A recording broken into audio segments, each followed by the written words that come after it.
On this episode of China Uncensored, guys, they're on to us.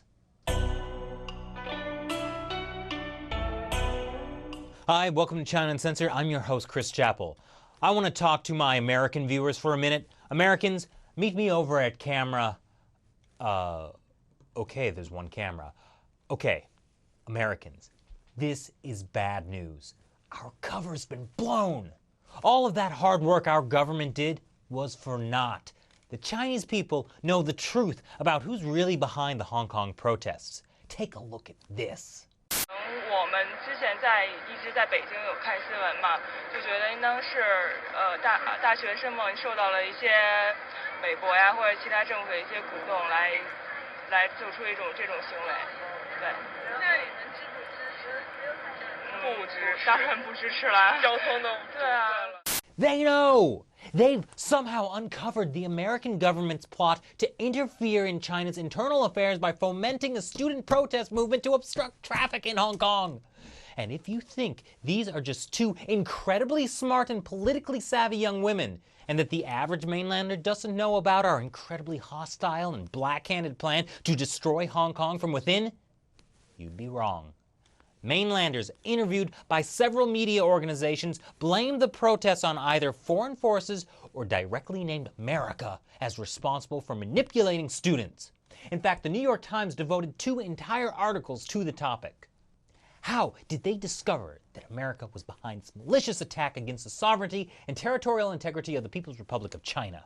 How did they find out about the ulterior motives of us anti-Chinese Western forces? 受的是西方国家在全球推行颜色革命的外在影响。 Blast! Foiled again by CCTV's crack investigative reporting. You see, after days of not reporting on Hong Kong protests, state-run media have suddenly discovered that the protests were caused by Western imperialist forces. I mean, there's even an anonymous infographic about it circulating on the internet. What more proof could you need? That's why CCTV's flagship evening news program gave the infographic in-depth coverage. And it's not just CCTV. In the last week, state-run media have been filled with articles and opinion pieces condemning the black hands and hostile forces behind the Hong Kong protests. And it goes all the way to the top of the propaganda apparatus. Last Friday, the overseas edition of the People's Daily published an official editorial accusing the U.S. of manipulating Occupy Central in an attempt to start a color revolution.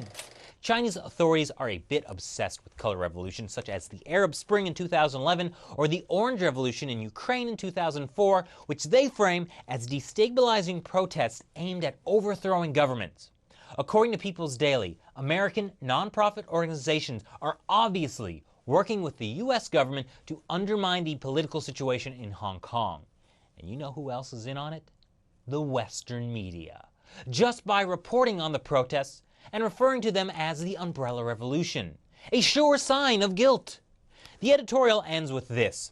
The U.S. may enjoy the sweet taste of interfering in other countries' internal affairs, but on the issue of Hong Kong, it stands little chance of overcoming the determination of the Chinese government to maintain stability and prosperity. The sweet, sweet taste of interfering in internal affairs. But the foreign hostile forces angle is only one type of propaganda story that Chinese media are churning out.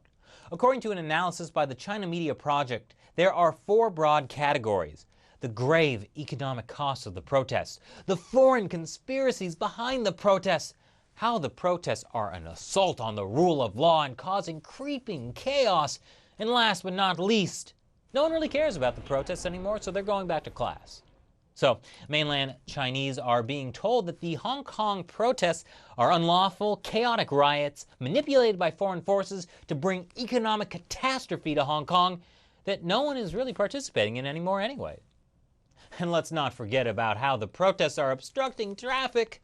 This news report aired on CCTV last Thursday about how school buses had to leave a half-hour early to get kids to preschool on time because of traffic obstructions. Look at those cute little faces. How could Hong Kong protesters be so cruel? And let's not forget America. The report also managed to once again blame the protests on the malicious manipulation of external forces. But my personal favorite is this video commentary released by Xinhua News Agency, the CCP's official mouthpiece, released this Monday. It's called The Black Hands Behind Occupy Central. I'll give you one guess as to who those black hands are. The video says that the U.S. has, quote, engaged in substantial interventionist activities in Hong Kong.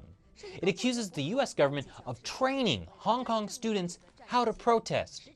It also portrays the students as slackers who goof around, play mahjong, and eat hot pot on the streets of Hong Kong while ignoring the pain and suffering of ordinary Hong Kongers. The video ends with a dire warning that people must maintain vigilance against the troublemaking black hands behind the protests. So, is this propaganda working? It's hard to say, although the majority of mainland Chinese interviewed by the evil Western media seem to have a negative reaction to the Hong Kong protests, bringing up the illegal nature of the protests, the obstruction of traffic, and the manipulation by external forces.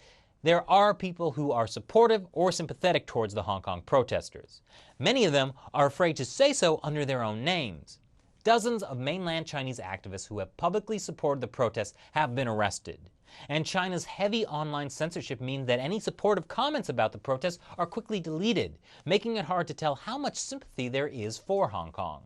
But one thing is pretty clear. A lot of people who speak out against the Hong Kong protests are using the exact same language as state-run media.